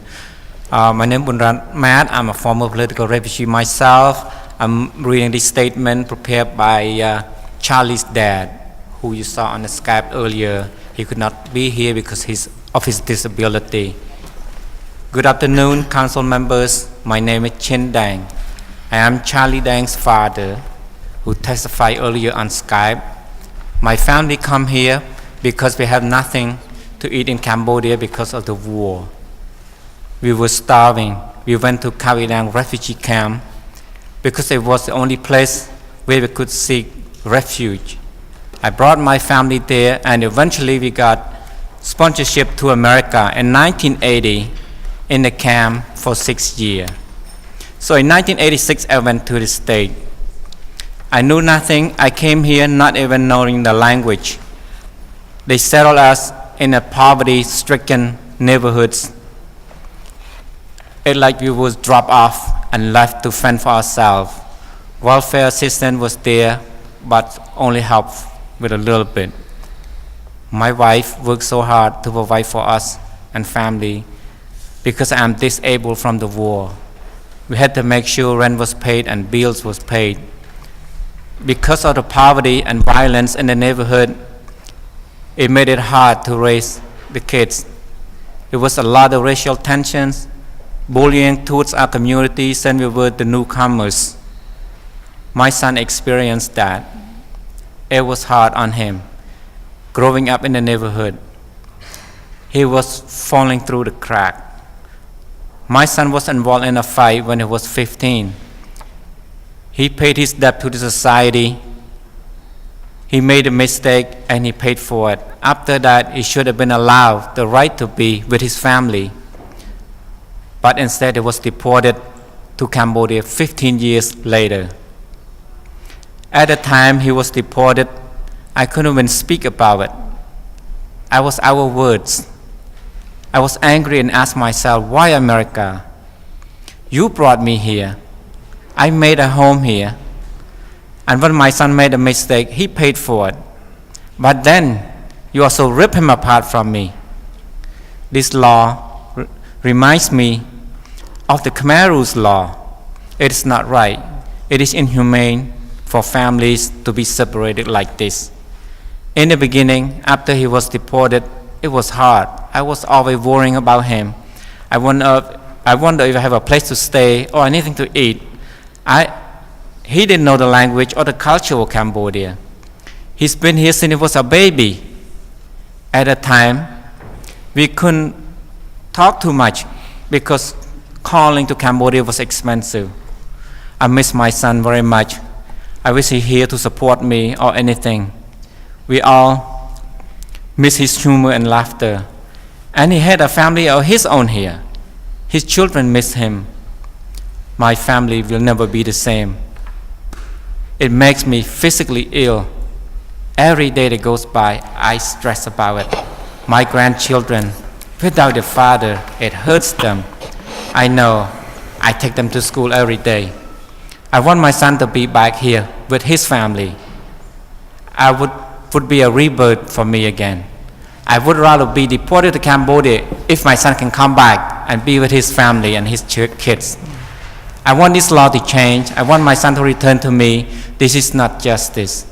To the other family going through this, I share your struggle. You're not alone. We have to come together as a community and make sure lawmakers understand our experiences. City council members, we can change this. We cannot be silent. Please use your voice and power for all the family going through this trauma. Thank you. Thank you so much, Mr. Mott, for reading Charlie's father's words into the record. I appreciate it and all the work that you do. The chair recognizes Councilman Green.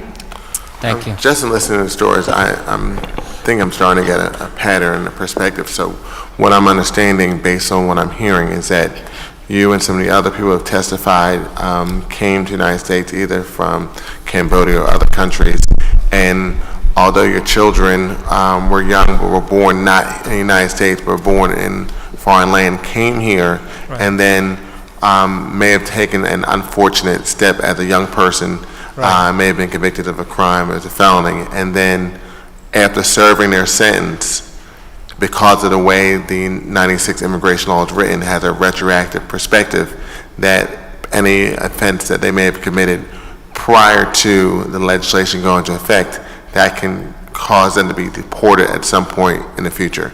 And that deportation process can occur if they come in any contact with the police at any time.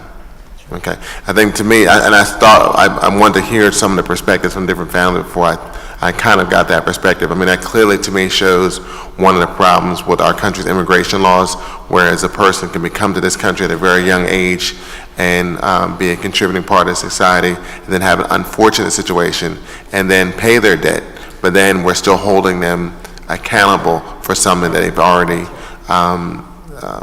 to me it seems almost like double jeopardy perspective, where you're sentencing someone for an offense twice, even though they've served their debt to society, and you're not giving them an opportunity to really take a step on the right path. From the stories I've heard, it sounds, as young people, sometimes we get caught up in situations either through peer pressure or concern for a public safety perspective, and feel they may need to take or do certain things just by being young and not realizing the impact of their actions. And so to me, this is definitely an indictment of our immigration laws in this country, how we're not providing an opportunity for all people who have come here for whatever reason and have an opportunity to continue right, liberty, and pursuit of happiness. And it's unfortunate these things have happened to your children. Thank you, Councilman.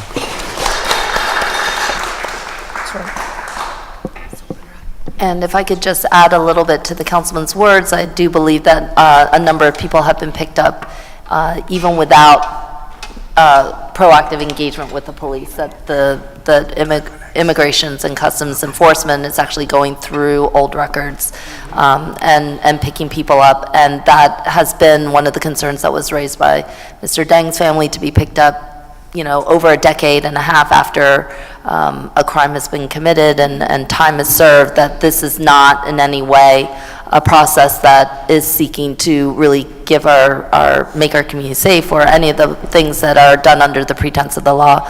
And that, we as a city have to own what has happened to our own residents who live in deep, deep poverty.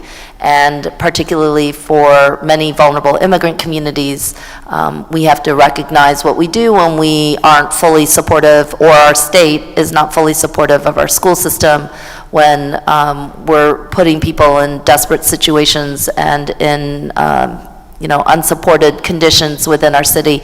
And in part, it's why you're seeing a city council that is deeply committed to restoring the vitality of our neighborhoods and investing deeply in them, and that will include our immigrant communities as well. So thank you.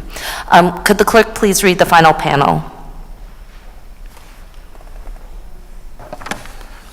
Abraham Paulos, Jung Tran, and Rabbi Linda Holtzman.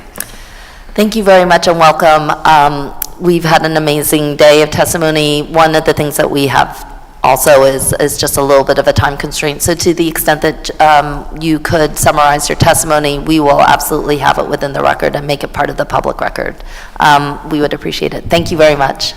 Thank you. Yeah, I'm going to do my best to summarize. Like the young man said, my name is Abraham Paulos. I'm an executive director of a human rights organization in New York City called Families for Freedom.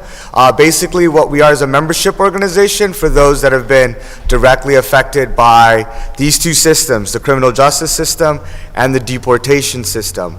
I want to address just a couple of things that I've been hearing. One of the things that I really want to address is this notion that the deportation machine deports criminals, and that is inaccurate. It deports people that weren't born here, that are not citizens, right? Because if the system was to deport criminals, Rikers would be empty right now, right? Attica, your York County Prison, Pike would be empty right now. They do not deport criminals. They deport people that weren't born here, and in particular, poor black and brown people, right, which is the great majority of those that have felonies, the great majority of those that are in prison. And so it all starts in our communities that are very under-resourced. We get overly targeted by the police. They bring us to court. 92 to 97% of us plead guilty. That's nationwide. That's nationwide, meaning that if you get arrested and you're in front of a judge, you're going to walk out with a conviction that is going to exclude you from civil, economic, and political life. And if you weren't born here, there's the physical exclusion, right? And so deportation is not this system that stands on its own. It is an extension of mass incarceration. It is an extension of poverty, right? I just really want to clear that up. And then a couple points about the 1996 laws. Thank you. So it came out of a context, like I'm coming from New York City. This is a city in which 1 in 3 are foreign born. 1 in 9 has been convicted of a crime in the last 9 years, right? And so we are that nest egg, and I don't want that to happen to Philly because you guys seem a little bit more progressive considering your city council. The 1996 laws, the 3 major things that it did is that it increased crimes to make people deportable, right? It started off with 4 categories, it went up to 50, right? Things like shoplifting, selling marijuana, or what have you. The second thing that it did is that it instituted mandatory detention and mandatory deportation. That language was used during the war on drugs for mandatory sentencing, right? And then last, but not least, I think City Council person, you mentioned retroactivity, right? And this is essentially the trap.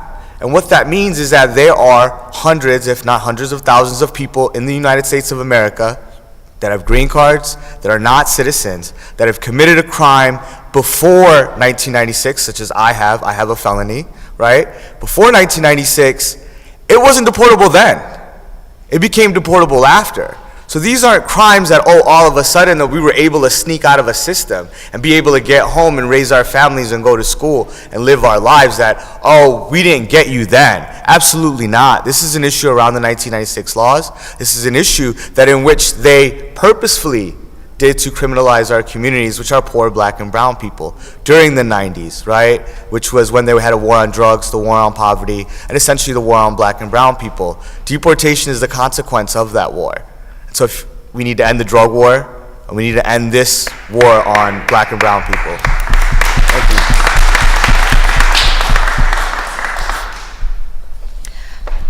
Good morning, good afternoon. My name is Jung Tran. I'm here on behalf of the Asian Pacific American Bar Association of Pennsylvania. And actually, Abraham took a lot of the material that I was going to cover, so thanks. So that cuts out a lot of duplication here. But I did want to point out that the Anti-Terrorism and Effective Death Penalty Act and the Illegal Immigration Reform and Immigrant Responsibility Act, which in immigration circles we call IRA. These acts, by their very nature, carry out injustices, especially the retroactive application of deportation consequences and the lack of due process safeguards. Now, these are federal laws passed by Congress, not by City Council. However, members of Congress are elected to represent our interests and to do what is good for our nation as a whole. And it is important for all of us to understand the effect of these laws and to be able to lobby our federal representatives for changes needed to promote prosperous and stable family-centered communities, including the communities that developed due to an influx of refugees fleeing disasters in their countries of origin.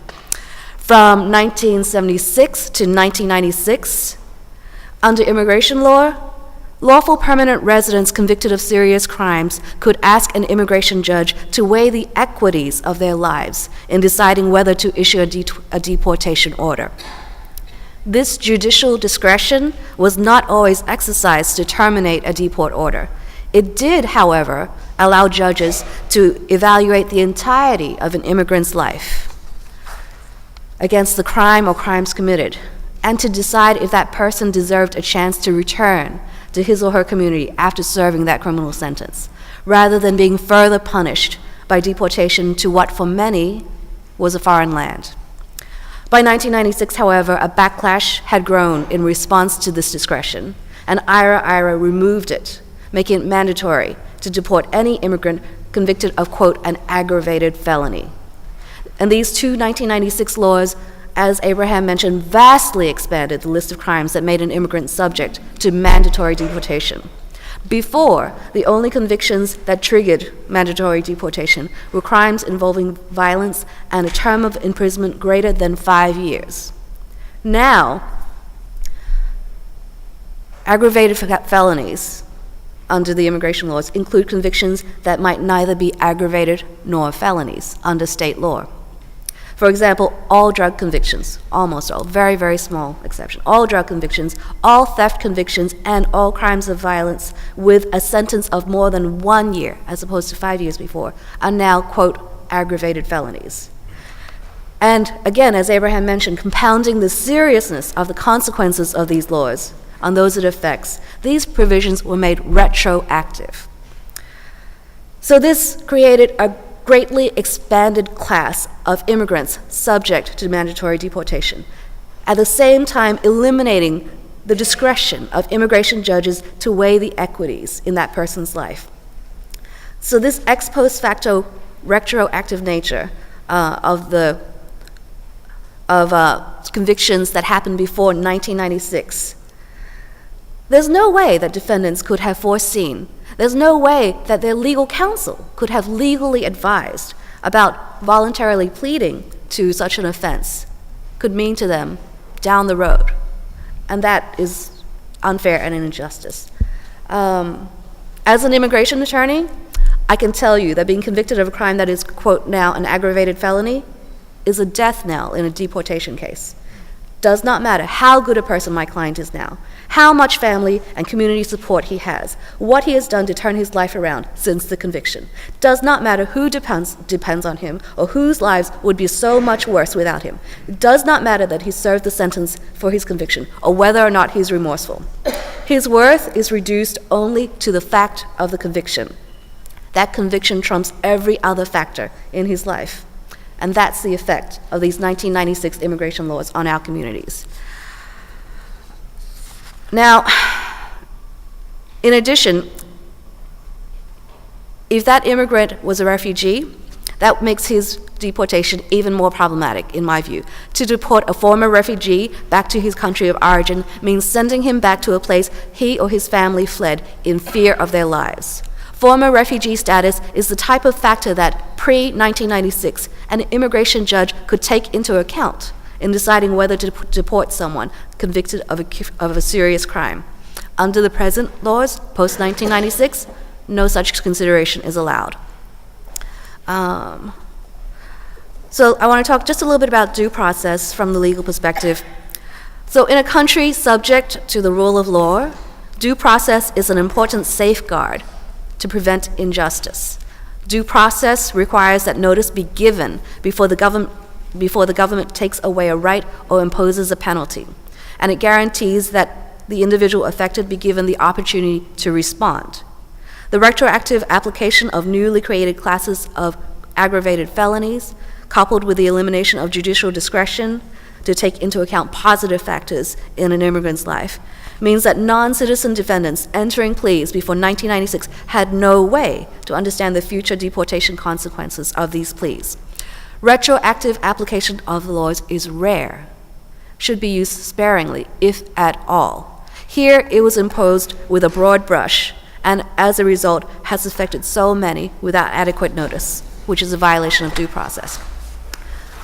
So finally, I wanted to just on behalf of the Asian and Pacific American Bar Association of Pennsylvania, call on City Council to pass a resolution in support of rolling back these provisions of the law that have negatively affected our communities in so many ways, and have contributed in so many,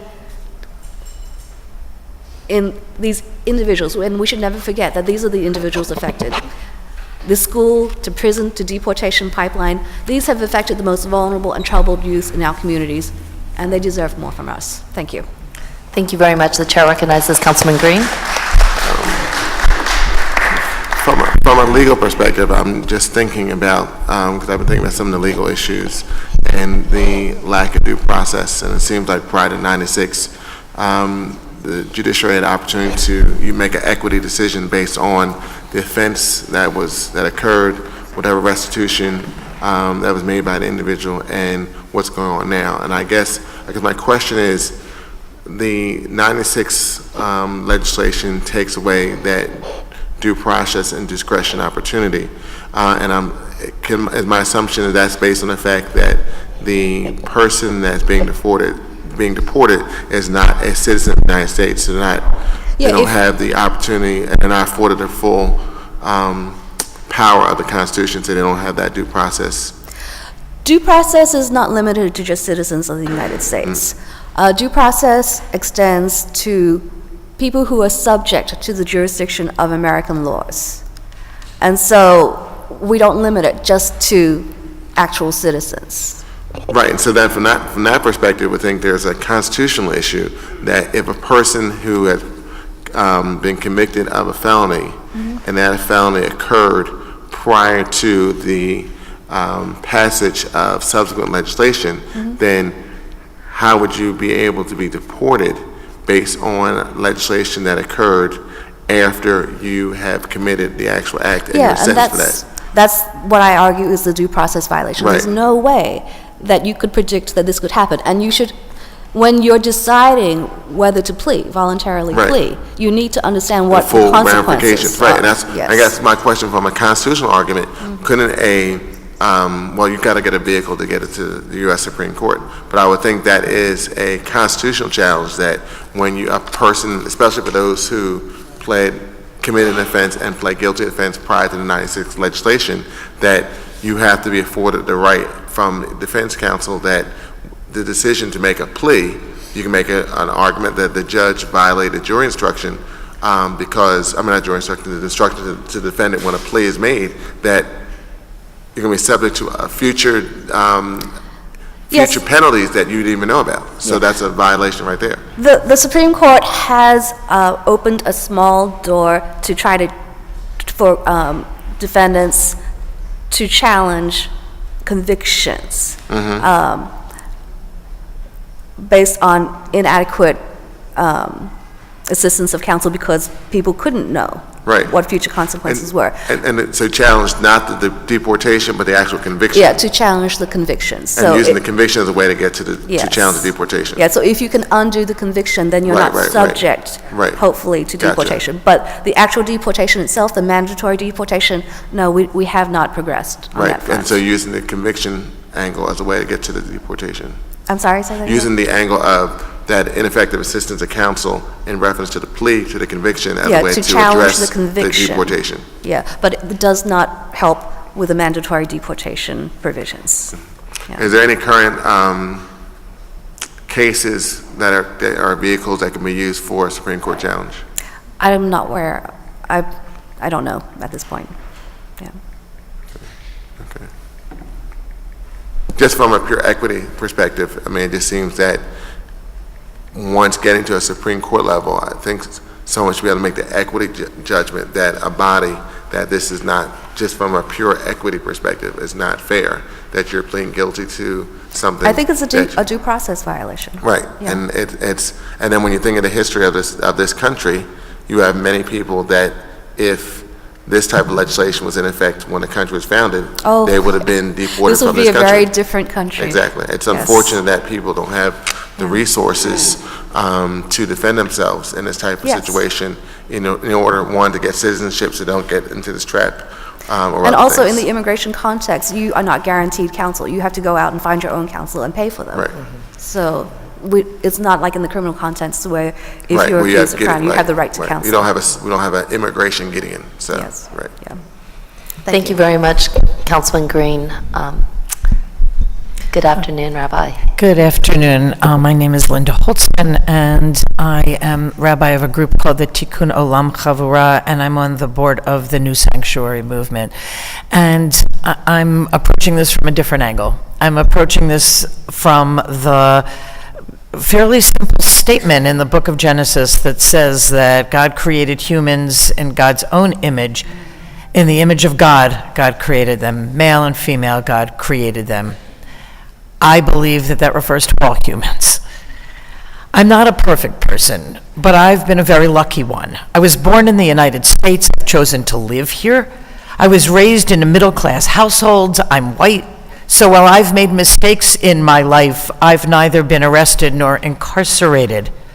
I know that my life could be very different because I live in a country that values white, middle-class, native-born people. A country that claims to be fair and to treat everyone equally. A country that claims to appreciate the remarkable roles that immigrants have played in its history, yet one that does not live that out. All of us who have ever read any of the Bible assert frequently that everyone is created in the image of God. So, of course, the law has to apply equally to all. Throughout the Hebrew Bible, The Israelites proved to be a problematic people. They give God a very hard time. They complain, they struggle, they even say, we want to go back to Egypt, we'd rather be slaves than wander here. And repeatedly, God says to Moses, I've had enough of these people, I'm getting rid of them. And Moses says, look, you can't do that. Remember, God, you are kind and compassionate, slow to anger, ready to forgive. Remember? And God sighs and looks at the people and remembers that they're created in his image. How can he not treat them with compassion and respect and forgiveness and love? I'm here today because I cannot imagine the country that I live in would possibly treat some of its residents as less than, as unworthy of compassion and forgiveness.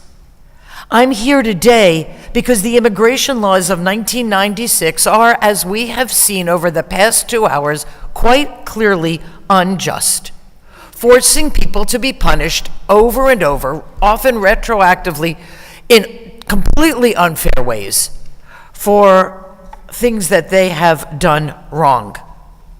I learned as a child that if I disobeyed the law, I could be punished, I could be fined, I could be incarcerated.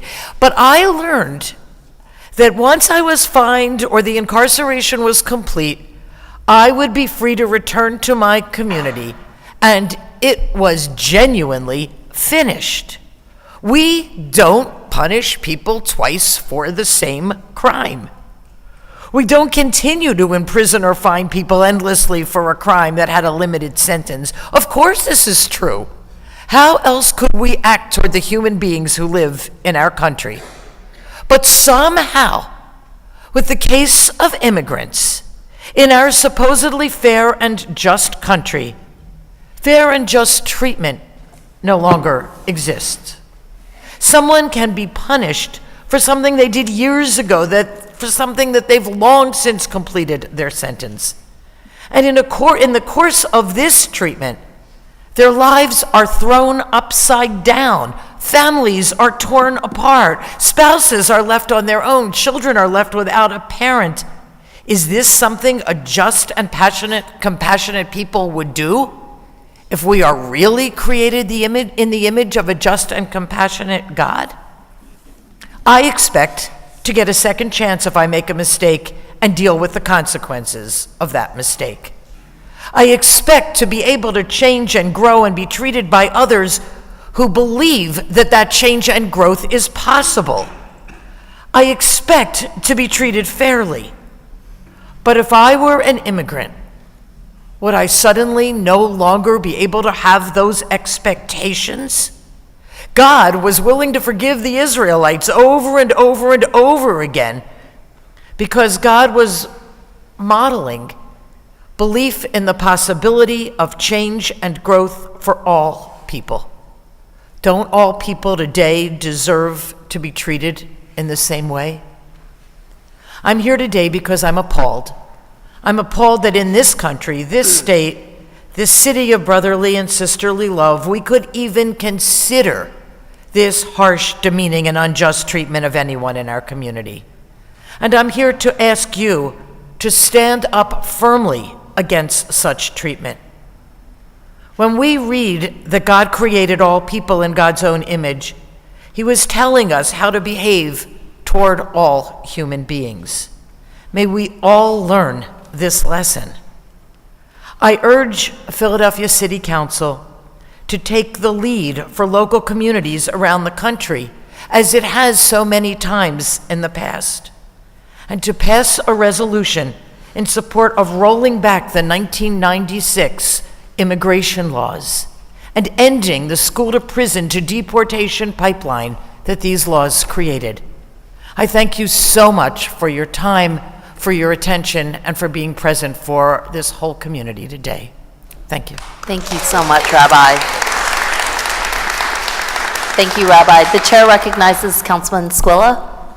Thank you, Madam Chair. I have not a question, but some comments too, because as we go through with the deportation, I think another thing we need to do in the country and we could be a proponent of, is to work to make it easier to be citizens of this country. It's a process that we've made so difficult that it's hard for people people when they came in the 40s and 50s and they just wrote their names down and came and worked their way into citizenship, doesn't happen anymore.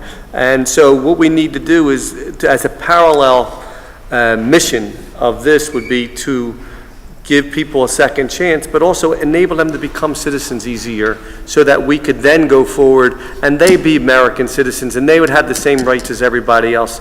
And then this issue would go away, because we know how difficult we make it for certain people that try year after year after year. And then unfortunately we have some unscrupulous people out there that try to help people become citizens that end up taking their money and then making it even more difficult for them, but then they don't get reported because they're afraid.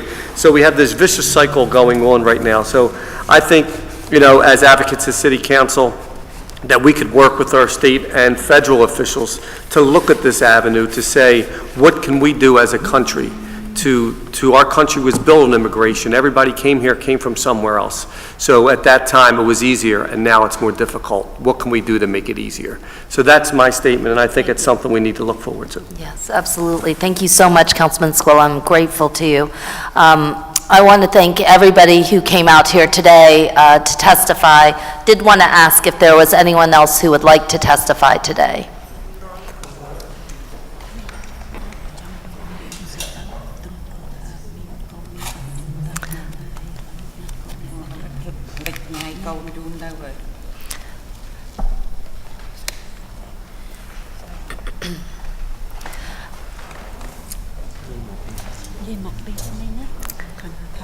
Because of time constraints, we're going to have to ask that you limit your testimony to no more than 3 minutes. And we thank you for being here today.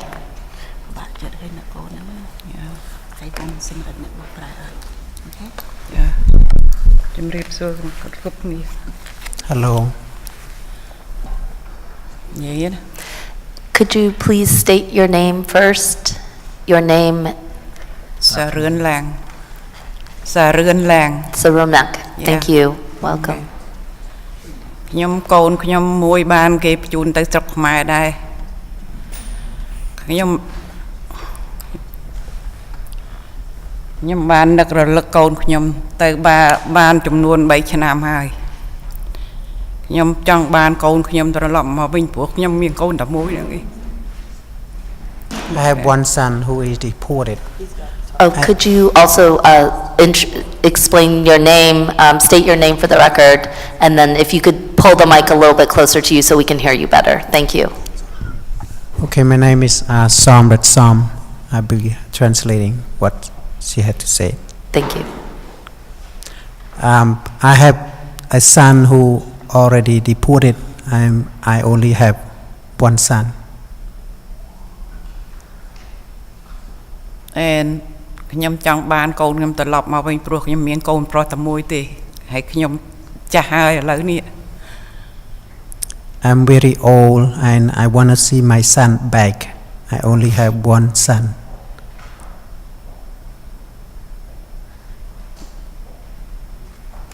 Now maybe.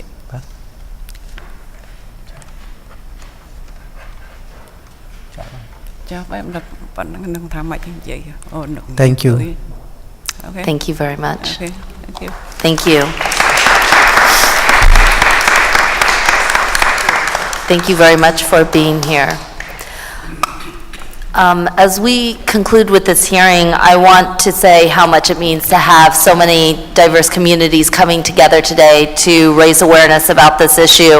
Hearing directly from those who are affected changes the narrative, and I think everybody who has come forward to talk about their stories, who have shared their pain, have helped change the narrative for those of us today. We understand that many of us who are farthest away from the issues can only look at this from a theoretical perspective, but those who are close to us know that this is fundamentally a human rights issue that we're hearing today in City Hall. It's one that ripples through all of our communities, and it impacts us very deeply at the core. When families are ripped apart, it is a violent act. When children have their parents taken away from them, that too is a violent act. When we incarcerate without mercy for our youngest and most vulnerable juveniles, that too is a violent act. And today, your voices have shown us that we cannot continue to mass incarcerate and deport our way out of situations and call that justice. An unjust law is never a law, and Philadelphia is helping lead the way on leadership on these issues. I thank everybody who came today. We heard your stories. We are committed to standing with you. Councilwoman Blackwell and I are committed to sponsoring, along with any of our council colleagues, a resolution calling upon the U.S. government to repeal the 1996 laws. And we will take this fight and your voices with us to Washington, D.C. if necessary. So thank you. Thank you. If there is no one else here to testify on this resolution, this concludes the business of the Joint Committees on Children and Youth and Education for today. The public hearing on resolution number 160578 is recessed to the call of the chair. Thank you all for your attendance.